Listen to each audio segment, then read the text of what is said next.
to immigrationquestion.com, your trusted guide in the world of U.S. immigration. We provide clear immigration news and insights, and connect you with experienced attorneys who can guide you through the process. From visas to green cards, asylums to citizenships, we help you find the right legal expertise so that you can move forward with confidence. Sign up today or download the app. Free registration, limited time offer. Stay tuned. We go live in 30 minutes.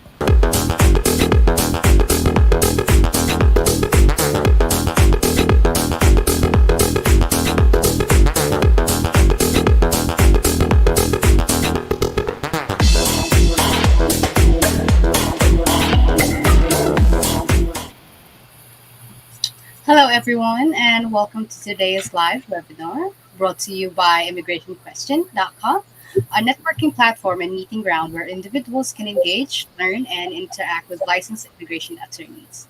My name is Ali, and I'll be your host for today's critical discussion, the 100K H-1B, how new costs could impact your paths to U.S. work visa. Recent policy developments have raised pressing questions about the proposed 100K H-1B fee, a potential shift that could significantly change how U.S. companies hire international talent and how skilled professionals plan their careers in the United States.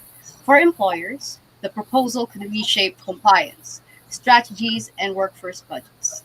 For foreign professionals, it presents new considerations in pursuing employment-based and opportunities.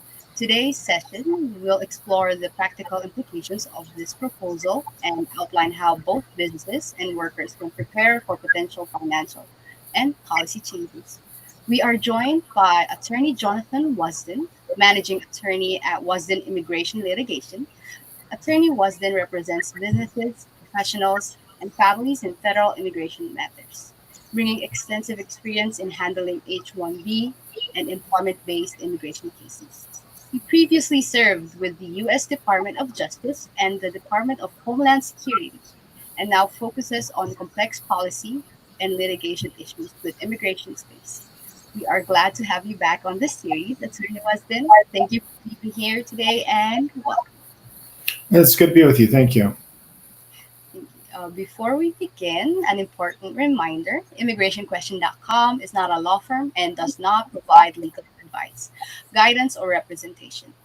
This platform serves as a public meeting ground where individuals can learn about immigration topics and interact with licensed immigration attorneys who participate independently. So let's dive right in. Attorney Wasden, to begin, could you help us understand what the proposed 100K H-1B fee entails and how it could change the overall cost structure of employment-based immigration in the United States? Sure. Describing what the proclamation means and its implementation is tough because it's so poorly drafted. Just to give some beginning principles or explanations, in immigration law, words that seem interchangeable actually have very, very distinct meanings. So when we're talking about a visa petition, that's one thing, and a visa application is an entirely different thing. And different agencies process and adjudicate those on different standards.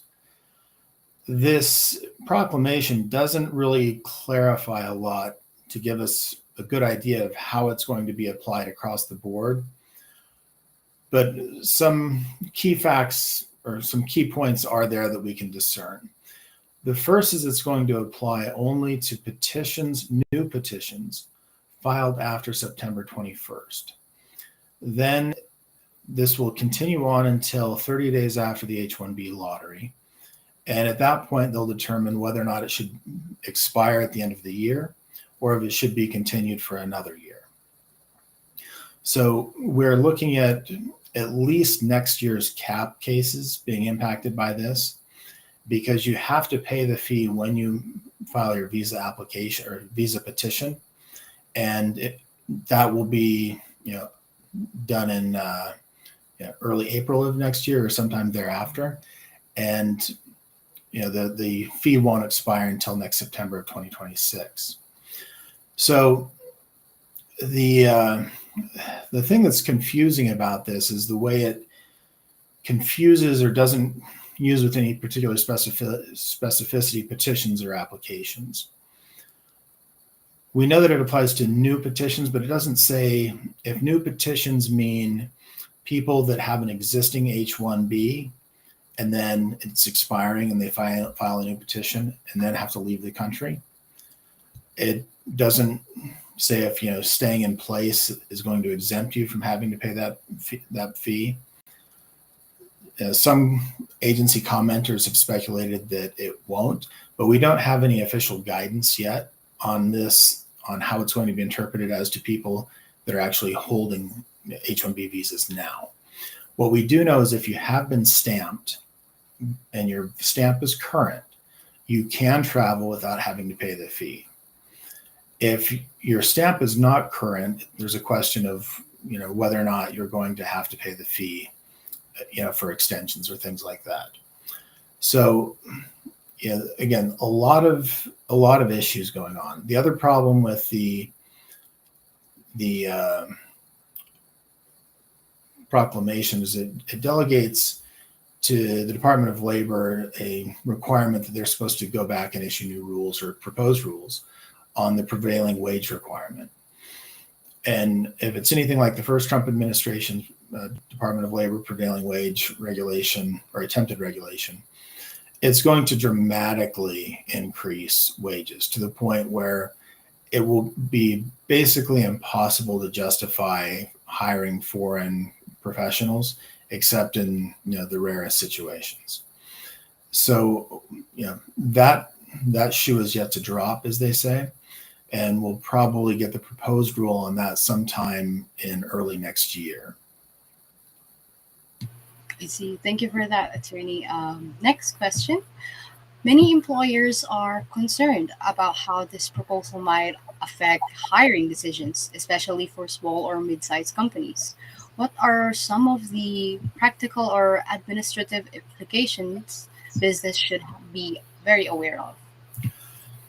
So for right now, I would say tell your employees to stay put, because we don't have clarity on how this is going to be applied going forward.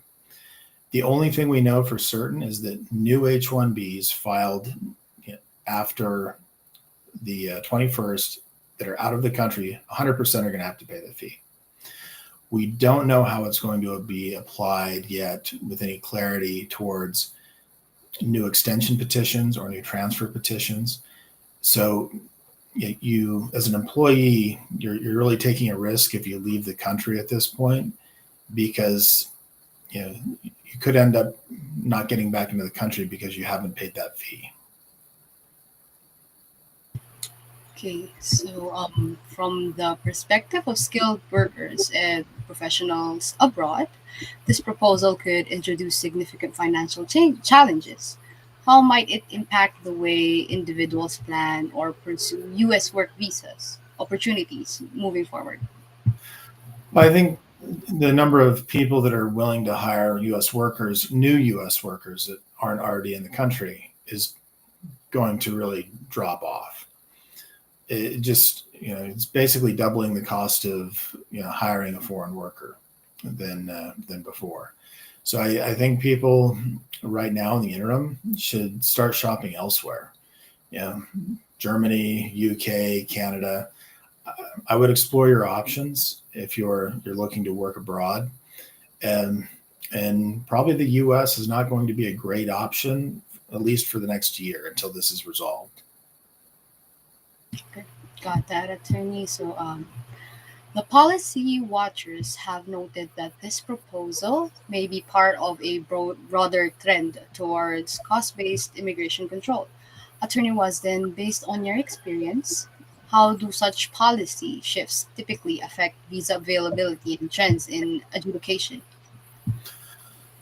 So you look at the historic demand for the H-1B, it's always had 3 times as many applicants as there are positions in the H-1B lottery for cap cases.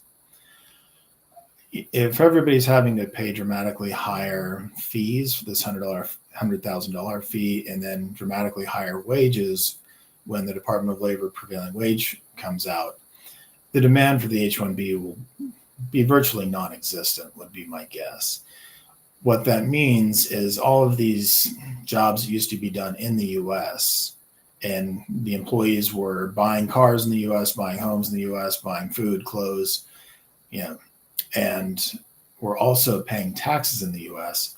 All of that commerce and all of that tax revenue will go away, and these jobs will be offshore. Because in the modern information age, whatever we want to call it, the AI age, we don't really need to be in a particular physical location to get thought work done. And this thought work is going to leave the country, and it will leave the US. So it's going to create a brain drain in the US. And people will stay put, work remotely, and not be benefiting the US economy. So many companies, they already face compliance burdens under existing regulations. If this proposal moves forward, what steps can organizations take now to prepare responsibly, both financially and strategically, without violating any existing immigration rules? So right now we're looking at there's a proposed regulation that's out there regarding the changes to the H-1B lottery. And what they want to do to the lottery is they want to rack it and stack it so that the people with the highest wages get priority in the lottery, and works its way on down. We're in the comment phase of that regulatory process. They've published a proposed rule. They're taking comments, and they will analyze the comments and come out with a final rule later, probably in January. I would say, business leaders should analyze that rule, and they should submit comments to USCIS to explain how this is going to impact them and why this is a bad idea, especially startups, smaller entities that are really going to be priced out of the market for foreign talent. They really need to be a little more proactive and reach out and comment on USCIS with some good data about how this will impact them. Same goes for the Department of Labor prevailing wage rule when it comes out. Comment on that, and groups and companies need to be prepared to support litigation to challenge these things. So thank you for answering those questions. I hope somebody there who is listening has gained more knowledge. To everyone joining us live on Facebook, YouTube, LinkedIn, and other platforms, thank you for being part of this critical discussion. Whether you're an employer managing global recruitment or a professional pursuing your U.S. career goals, today's session is designed to help you stay informed and plan in rapidly changing immigration environment. If this is your first time joining us, welcome. ImmigrationQuestion.com is where immigrants, families, and employers can ask immigration questions for free and connect directly with licensed attorneys. You can ask in any language and receive answers. Many users may also qualify for a free confidential consultation.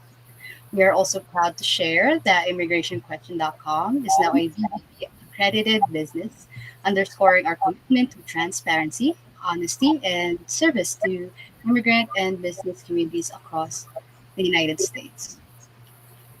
So, Attorney Wasden, with your experience representing businesses, professionals, and families in federal immigration matters, what are your thoughts on platforms like ImmigrationQuestion.com are helping immigrants and attorneys connect more actively? It's great because it increases access. People need information, and it's a great venue for getting that out there.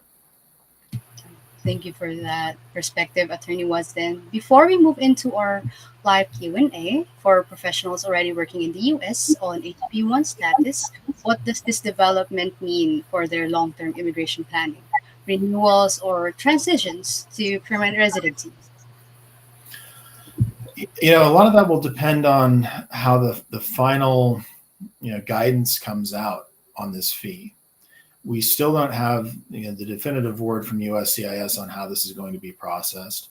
We still don't have information on how the fee will be paid, what the regulatory mechanism for that is going to be.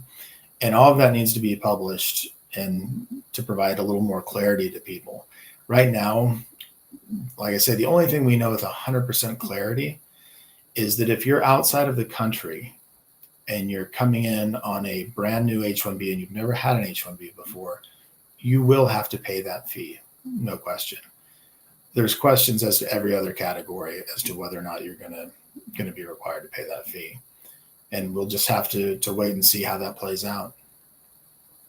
I see. So if you're joining us, we've been in a powerful and informative conversation with Attorney Jonathan Wasden on the topic the 100K H-1B, how new costs could impact your paths to a U.S. work visa. We are now moving to our live Q&A session. This is your opportunity to ask your own questions directly to a licensed attorney. Drop your questions in the chat or call us live at 516-703-3483. And we'll do our best to answer many questions as possible.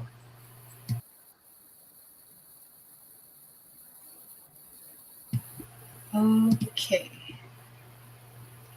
First question.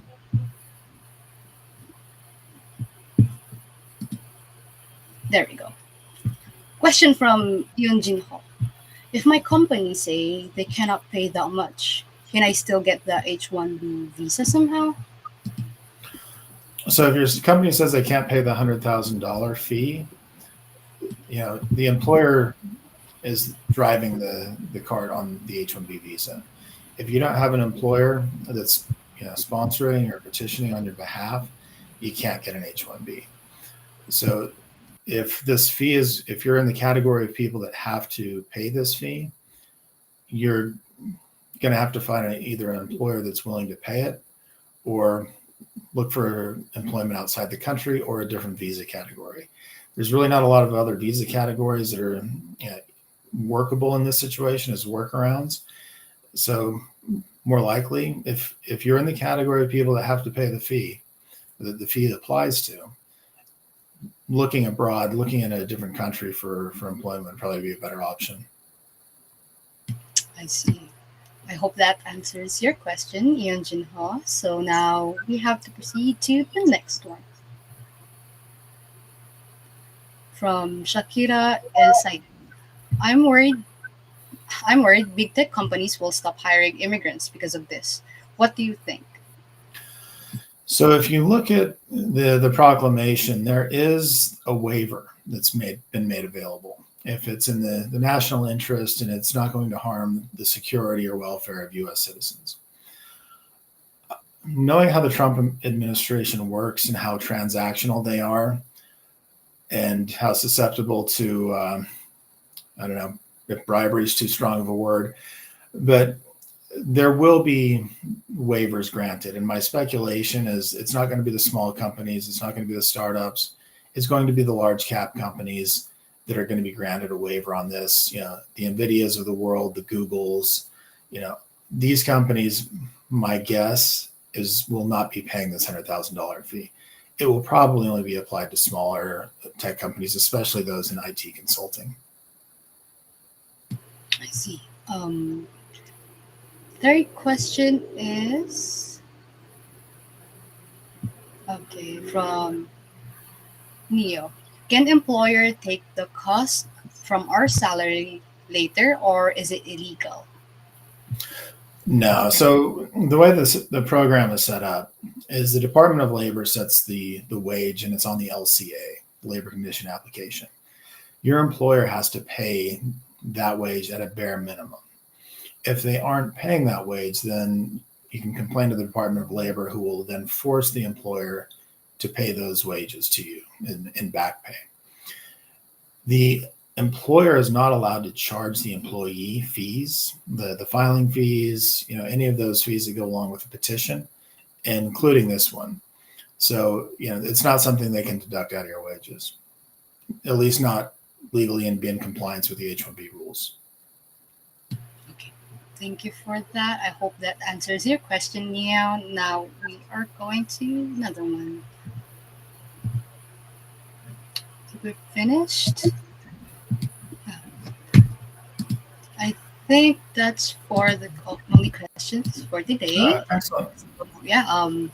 Thank you so much, Attorney Wasden, for your valuable insight into this complex and rapidly evolving issue.